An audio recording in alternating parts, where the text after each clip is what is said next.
श्लोक इतना गहरा है कि एक एक शब्द पे बोलूंगा तो कथा आज इसी श्लोक पे पूरी हो जाएगी। तो थोड़ा सा अब एक्सीलेटर पर ब्रेक वो पैर हम रखेंगे, थोड़ा आगे बढ़ेंगे। यद्यपि व्यास को ये स्वतंत्रता होती है कि जैसे भंवरा किसी पुष्प को स्पर्श करे, किसी का पराग ले, तो ऐसे ही कथा व्यास को ये स्वतंत्रता होती है, किसी प्रसंग की डेप्थ में जाए, किसी को छू के निकल जाए, ऐसा। तो इस श्लोक को हम लेके चल रहे हैं।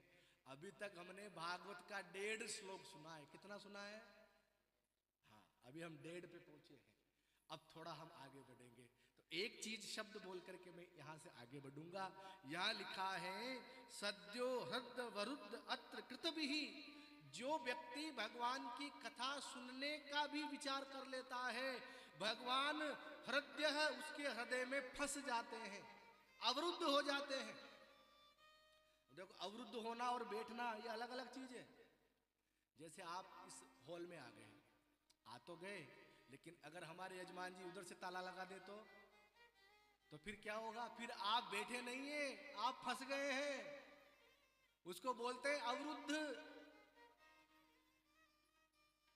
एक व्यक्ति कुएं में गिर गया। अब जब कुएं में गिर गया तो किसी ने आवाज सुनी, कोई कुएं में गिर गया, तो बचाने के लिए दूसरे व्यक्ति ने सीढ़ी डाली और सीढ़ी डाल करके वो अंदर गया।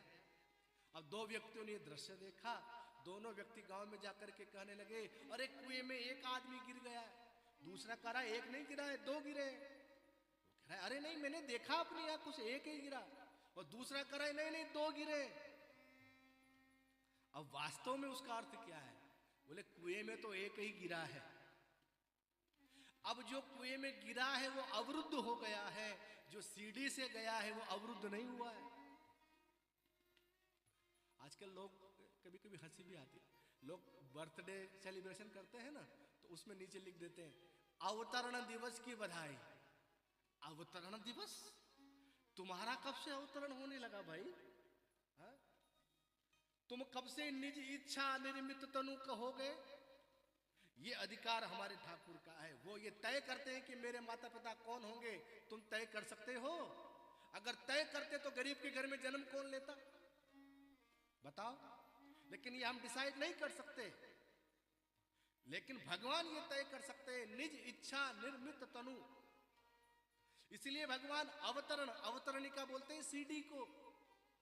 तो भगवान भक्त ऊपर नहीं आ सकता तो क्या हुआ? भगवान नीचे आ जाते हैं। तो नीचे उतर करके आते हैं, इसलिए अवतरण होता है। तो महाराज भागवत में लिखा, जो मन में ये संकल्प कर ले कि मैं कथा सुनूंगा, इतने में ही भगवान हृदय में आकर के अवरुद्ध हो जाते हैं। ऐसे हमारे भगवान